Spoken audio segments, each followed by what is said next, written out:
Hello and welcome. My name is Alonda Carter and I am the Recovering Hunbot. If you enjoy anti-MLM content, then you might want to consider subscribing. Today I share with you Robyn's foray into two multi-level marketing or MLM companies, Amway and Omegatrend. If you would like to support me as a content creator, the very best way to do so is through my Patreon. There's a link to that in the description. I've created 3 tiers and they're all very reasonable, ranging from $1 to $10 a month, and literally any amount helps.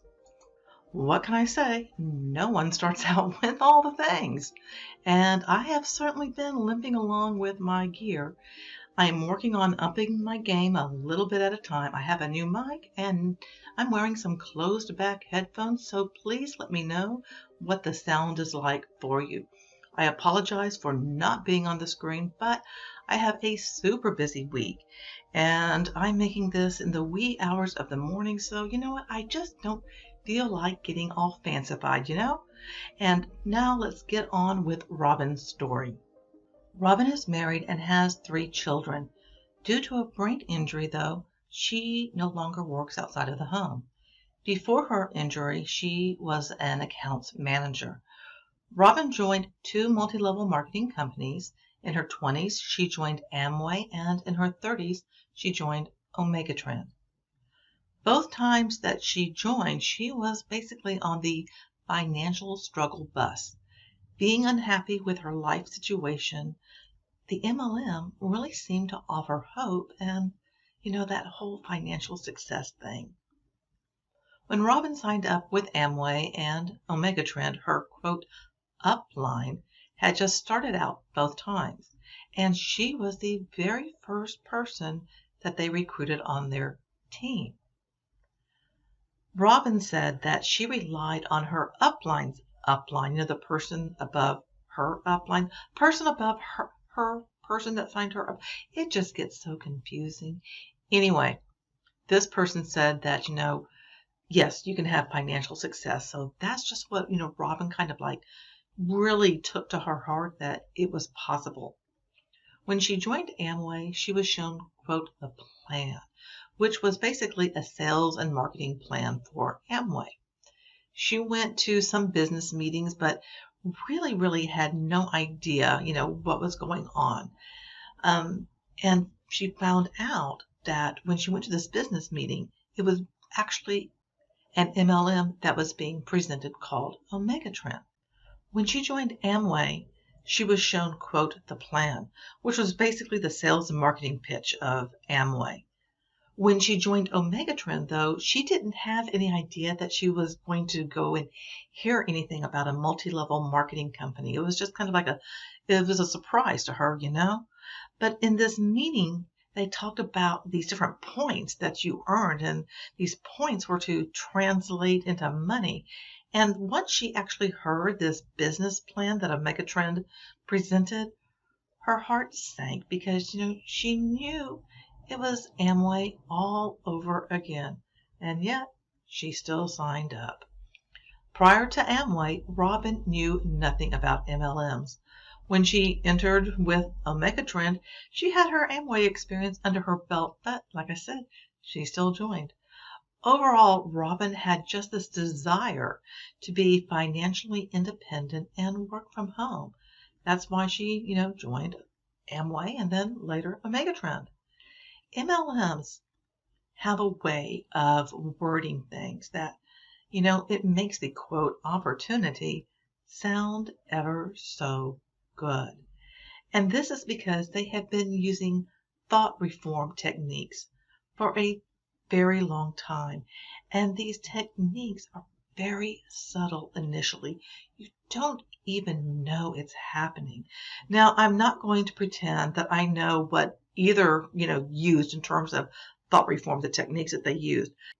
But as I study multi-level marketing and, cults and just start really trying to understand this problematic phenomenon, and I start using, my social science mind, my degree in anthropology, when I start, exercising that again and really start critically examining everything, it becomes more and more and more evident to me that you are really, really changed when you join an MLM. And like I said, it starts out subtle. You don't know what's happening. You have no idea that it's going on because it's a slow burn. So I have watched different things on YouTube about religious cults. I'm also reading up on some things as well. And when you study, like, how, say, the Moonies, and you may or may not be familiar with the Moonies, that's the Church of Unification, I believe is what it's called, or Unification Church, I may have it backwards. Anyway, or Scientology, you see how people get hooked. And the techniques that they use are virtually the same. However, when it comes to MLM, they just modify them, ever so subtly. The other day, I was watching a video by this creator. His name is John Attack. And Stephen Hassan, you may be familiar with him, you may not be, but he is the world's, I guess he would be considered, the #1 authority about cults in the world. And he was in the video also. And also on stage was Chris Shelton. Now, John and Chris are both former Scientologists. And, like I said, Stephen is the world leader on understanding cults. And there was this other guy too. And I can't remember what his name was. And I don't know off the top of my head if he was in Scientology or a different cult, or maybe he was just someone from the audience. I don't remember. Sorry about that. Anyway, this video was about Scientology indoctrination. And as John was describing things and the way it all started, it just started with words and how words were being used. And it was like over 5-10 minutes, John mentioned, how many new words were basically introduced. And when I say new words, it's not like they're brand new made up words. It's basically taking something that's familiar and giving it a different meaning. And this is typically referred to as loaded language.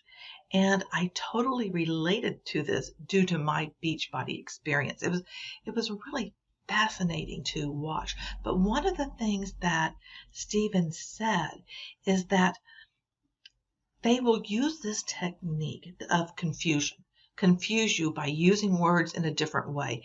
And then, smart people are seeking to understand. So, they're hanging on to all of it and they're trying to figure it out. And that really connected with me because I can recall, running all over the place, trying to crack this nut to figure out how to make this, MLM thing work. And it didn't. And it never was supposed to. Okay, now let me get back to this. But all of what I'm saying, it applies to any time anyone is talking about multi-level marketing. Realize that people are being mentally manipulated. You are not the person that you used to be, before you joined MLM. You are under the influence of the, quote, MLM opportunity. Now, most likely you have heard of Amway, since that's like the grand poobah of MLMs. But Omegatrend, that might not be familiar to you. So I found some information because you might be wondering, well, what the heck is this Omegatrend thing that Robyn was, involved in? So I'm going to give you a little bit on that. It's not a deep dive, but, just a little taste of what it's all about, okay? Omegatrend is now called New Image International, and it is based in Australia. I believe it's in Perth. Lauren Watts and Sandra Watts were Diamond Amway distributors. Allegedly, when you reach the diamond level in Amway, you make $1 million a year. Now, back in the 80s, Amway sought to enforce its rule of conduct relating to the distribution of non-Amway products through its distributor network. Lauren and Sandra left Amway and formed Omegatrend in 1990. Now, I know early on with Amway, there were, quote, Amway leaders that were selling different like tapes that you would buy and stuff like that. There was like, mindset stuff, so to speak, that would be sold to you, or, like basically sales techniques and different things like that. So I'm thinking maybe that's what Amway was trying to, squash at the time. I'm not sure on that, and I did not go and do all the research on that, at least not yet. But if you know something about that, let us know in the comments. The company expanded into New Zealand in 1995 and then went to Malaysia in 1997. When I looked up New Image International, I noticed that the US is not one of its locations, and I'm in the US. Distributors for it, though, can be found in Australia, New Zealand, 8 different Asian countries, and 7 African countries. According to their website, the story of New Image International begins with the founder, Graham Clegg, who was a sheep farmer. Now, I am not going to get into the full story because, those stories, in my opinion, and from what I've seen, it just seems to be this trend, that they always, this is just this rags to riches thing. It's so very typical. And somehow they developed, supplements to cure the world. And if you look back into Nutrilite, which was around before Amway, and Nutrilite was basically brought into Amway. There's a whole story on all of that. I know I have given background on that. Also, in my interview with Robert Fitzpatrick, he talked about that a little. And I know Monica did a deep dive not too long ago on Amway. Anyway, it all goes back to that sort of a thing. So it's not unusual. So now when I see those things, I just kind of chuckle to myself. I'm like, yeah, oh, that's brand new. Not. So here's some more things that I found out on Omegatrend. Okay. It was billed as offering a unique opportunity through a business package where you can achieve your goals through the low startup cost, flexible hours, and international market earning potential, recognition for your achievements, personal development, and lifestyle rewards. As an Omegatrend member, you get these exclusive rights to market Sandon Brook product collection, which are products that you already use, including skincare and cosmetics, food and nutrition, personal care products, household cleaning products. Now that you know a bit about Omegatrend, let me get back to Robyn's story. But now you kind of have an idea of everything that they had available. And Amway has a slew of products too. I mean, big shocker there. That just seems to be like, let's get every product you could possibly use and slap it into an MLM and now tell everybody, hey, instead of going to the store, you can just order things you already use through me or through yourself because you can do this business too. Robyn was with Amway and Omegatrend, each for about a year. She was not able to sign up anyone when she was with Amway. However, she did sign up one of her daughters when she joined Omegatrend. Her other daughter just kind of bought the products, But her daughter that did sign up under her, as being a distributor herself, she was never able to recruit anyone. Wow, that's just so familiar. So many people could never get anyone else to join, and yet the same story is told over and over and over again, generation after generation after generation. It just blows my mind. Robyn says she didn't make a single penny during her time with Amway or Omegatrend. Thinking back, Robyn does not recall the expenses she incurred because, it's been a minute. What can I say? She does remember that she just spent money and was always pressured to buy more products.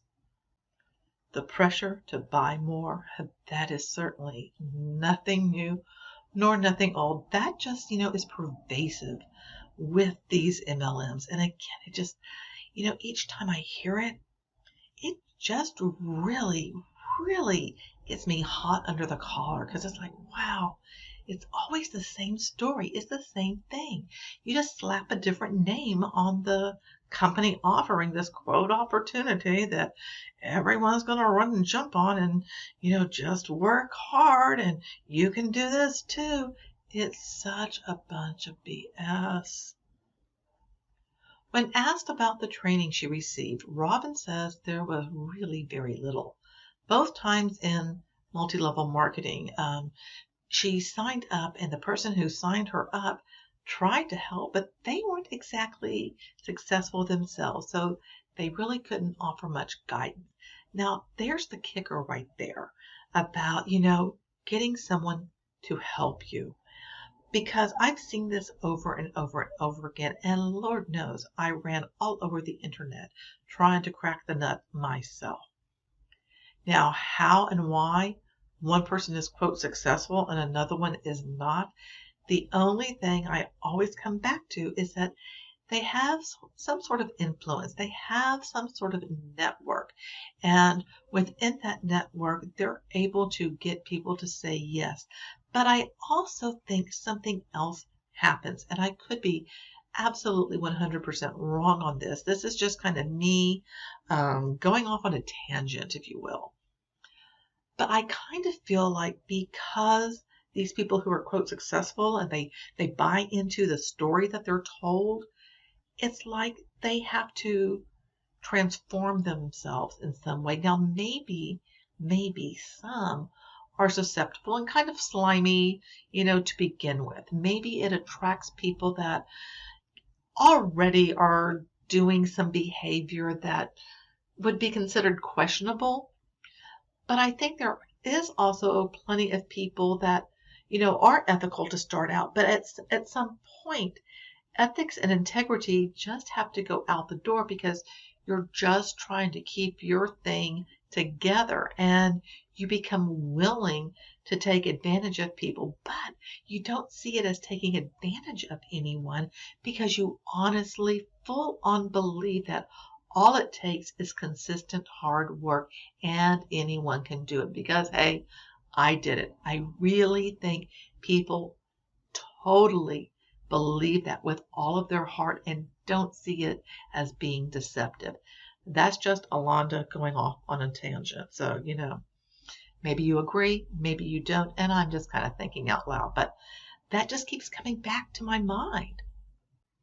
Robyn was told to sell to friends and family to build her team, but what she found was that people were not interested in joining the, quote, opportunity. Wow, and there went I as well. That is so true today. See, it doesn't matter the time period.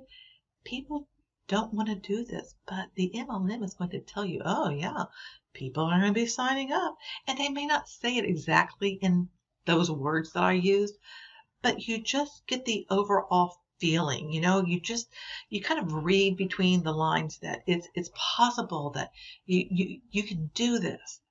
Robyn says she was embarrassed to push the opportunity onto friends. She did attend some meetings, which always cost her around $20 to $25 a pop. Back when she was with Amway, she bought a lot of the various tapes, the training tapes that were sold. And she says she listened to those religiously. But the thing is, it didn't help. None of that training ever really helps. And you think if you just listen more and if you keep trying that it's going to help, it's all a facade. It truly is a facade. In both instances, Robyn decided to cut ties because it was much harder to make money than what she was promised. Now, I will say, I am very confident that Robyn is a hard-working woman. Most people who go into MLM, they're not thinking of it as like, oh, it's a get-rich-quick scheme. They're not thinking get-rich-quick, but they are expecting, you know what? It's not going to be that hard to get 2 people to sign up, to get 3 people to sign up. Oh, I know some people. I can just throw this out there. You really don't think it's going to be that hard. Now, why you don't think it's going to be hard, I don't know. I think it just goes back into that whole indoctrination thing, When asked if she would like to share anything else, this is what Robyn had to say. With Amway, our friend had approached so many people with no success, but we were told 1 in 10 would join. But his experience was presented as just being an oddity. However, what we found, his experience was ours. People didn't want to join. With Amway, also on these tapes, all you did was you heard all these success stories. Well, hello, that's going to further indoctrinate you now, isn't it? Wow. When it comes to Omegatrend, my husband and I felt compelled to join. You see, our boss at where we worked had joined, and there was this pressure for us to do the same. Over time, though, we all saw that none of us were having any success that we were told. After we left, my boss gave up about a year after we quit Omegatrend.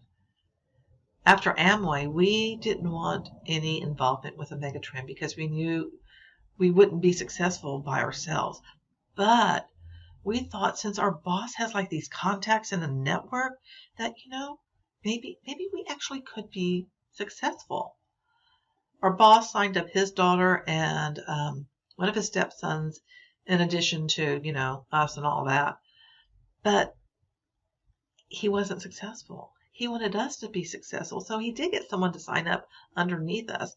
Overall, whenever we approached anyone with, quote, the opportunity, people just didn't want anything to do with it. I remember that my husband always questioned about, the whole saturation aspect with Amway, but they just denied that. What really hurt, though, was thinking somehow we failed. Seeing that we were not successful, we really thought that we would be successful. So it was a real punch in the gut when that success just didn't happen. We really thought that we were the minority, that the fact that we weren't successful, that we were in the minority. That's honestly what we thought. It wasn't until I started watching anti-MLM videos that we both realized how very few people ever make it. You're told you're going to, but the fact is you don't. Back when we were involved, there was no one speaking out, and there was no internet filled with anti-MLM things. Back then, stuff traveled word of mouth, and also all the ordering was done on phone. Now times have changed, and now we know we were not in the minority in terms of failing. The majority, we were in the majority because most people do fail. That was very eye-opening and a relief to make that connection. And you just take a mental beating when you join MLM. Robyn's experience in both Amway and Omegatrend could have happened today. I mean, literally. Things are not that different, just new technology. These companies have been peddling this same lie for over 75 years.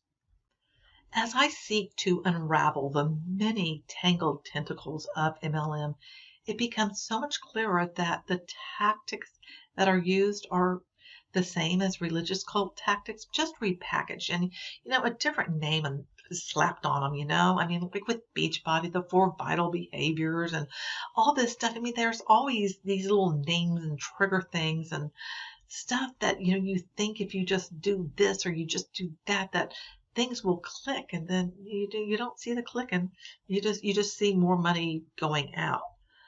I am in the process of creating a very detailed and comprehensive survey to gather data about people's experience in MLM, and my goal is to include just some insight for us.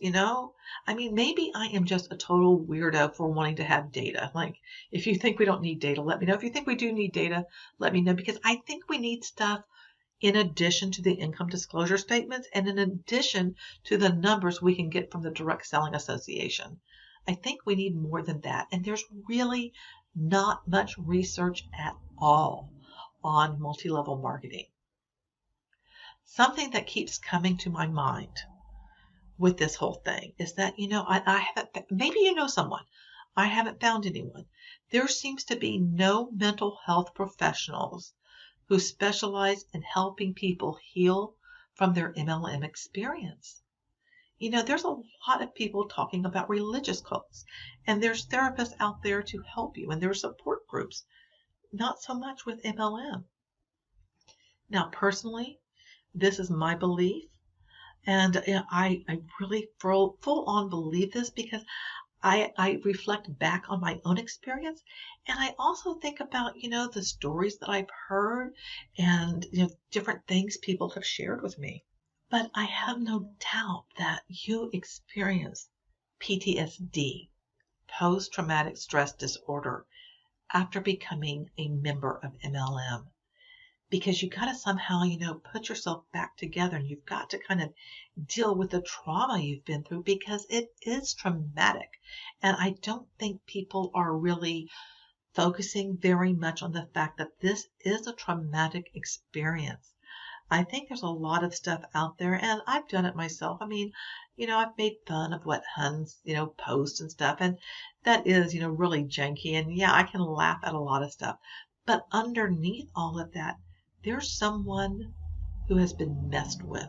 There is someone that has been manipulated, and they have been transformed. And when they come out of it, they're experiencing some very difficult and I think very real symptoms. Now I'm going to share with you, and I'm going to put a link to an article about PTSD here for you as well, because that might be of interest to you. And I'm going to share with you some emotional symptoms. And the link that I'm going to give you, there's some kind of like survey thing that you can take to see if maybe you have PTSD. So if you've been through MLM, maybe you do and you just don't know it. Okay, emotional symptoms, anxiety. You're constantly anxious that there may be danger around you. I will say, and this is from my perspective, in terms of relating that to multi-level marketing, I think it feels like MLM is all around you. It feels like, think about like when you get a friend request on Facebook. If you're on Facebook, I mean, I still am. I have a Facebook page, and I put articles out there about, what's happening in the multi-level marketing world, stuff that's in the news. If you're interested, it's the Recovering Hunbot. Anyway, I digress. Anyway, like when I do get a friend request, or when people ask to join my Facebook group, which is Hunbot Recovery, I kind of wonder, are they coming at me because they want something from me? Are they part of something? Are they going to try to sell to me? And I feel very, very gun shy. Does that make sense? Another symptom, an emotional symptom, is anger. You lash out in anger for no apparent reason. Now, to me, what I am seeing is a lot of people lashing out at Huns. And I really think it relates to the PTSD that they're experiencing, that they are angry about their MLM experience. And because they're angry about it, instead of actually dealing with it and trying to understand it, they're just lashing out at other people doing things that maybe they did, or that they saw other people do, because maybe they weren't a member of an MLM, but a friend was, or something that I just see people lashing out, and I think that's problematic.